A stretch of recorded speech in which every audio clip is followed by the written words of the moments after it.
Hey, salut à tous, c'est Rémi. Aujourd'hui, on se retrouve pour une toute nouvelle vidéo. L'épisode 1 du top 5 actu de la semaine. C'est parti. En numéro 1, je vais vous parler des 100 ans de Citroën. Je vais aussi vous parler du Mercedes GLB, de la toute nouvelle Bentley Continental GT Flying Spur, l'Alpine A110S et on finira avec les 24 heures du Mans.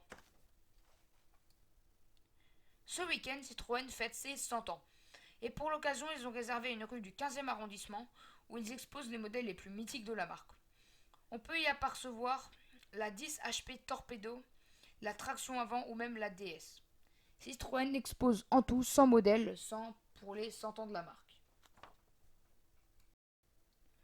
2 mois après avoir été présenté en tant que concept, Mercedes sort la version de série de son GLB. Bon, pas de grands changements entre les deux modèles, seules les rampes de LED et les roues all-road sont en moins. Le nouveau SUV compact de la marque ne propose pas de grandes nouveautés. On peut voir sur la planche de bord les deux écrans venant des dernières productions de la marque.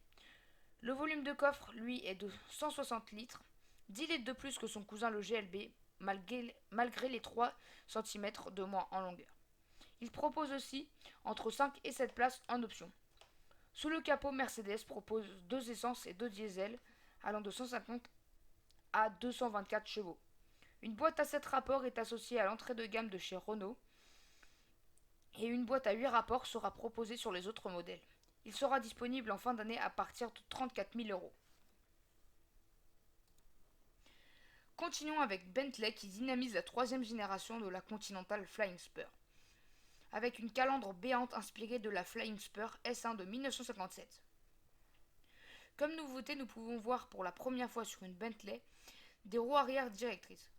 Elle pèse 100 kg de moins que l'ancien modèle, ce qui fait quand même 2,4 tonnes, ce qui ne l'empêche pas d'atteindre le 0 à 100 km/h en 3,8 secondes, notamment grâce à un W12 6 litres biturbo de 635 chevaux.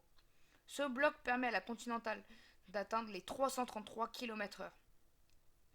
Elle sera commercialisée en octobre, le prix lui n'a pas été communiqué. Ce jeudi, à l'occasion des 24 heures du Mans, Alpine a présenté la nouvelle A110S, une version plus musclée de la A110 qui esthétiquement change peu. Elle bénéficie de jantes et des logos noirs.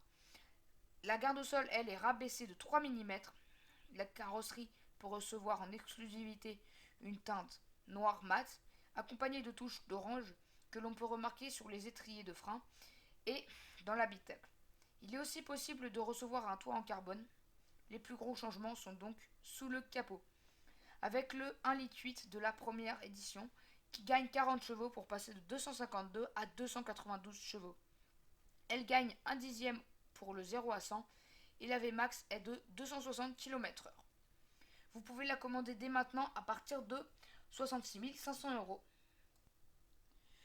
En cinquième et dernière info, je vais vous parler des 24 heures du Mans, où il y a eu plusieurs annonces avec Aston Martin qui ont fêté les 60 ans de leur première victoire et ont aussi annoncé leur participation aux 24 heures du Mans 2020 dans la catégorie Hypersport qui remplacera les LMP1, où ils aligneront au moins 2 modèles. Ils ont été suivis de Toyota qui ont dévoilé les dessins de la proto de l'an prochain. Pour les résultats des courses, aux 24 heures du Mans, ce sont les Toyota qui l'emportent en LMP1 avec la numéro 8. En LMP2, c'est Alpine qui l'emporte. Ferrari gagne en GT Pro après une forte bataille. Et Ford qui remporte le GT Am. Pour le WRC, c'est Dani Sordo qui remporte la deuxième course de sa vie avec Hyundai en Sardaigne après l'abandon de Odd Tanak. En WRX en Norvège, c'est Liam Doran qui décroche la première place lors d'une finale très mouvementée et des erreurs de certains pilotes.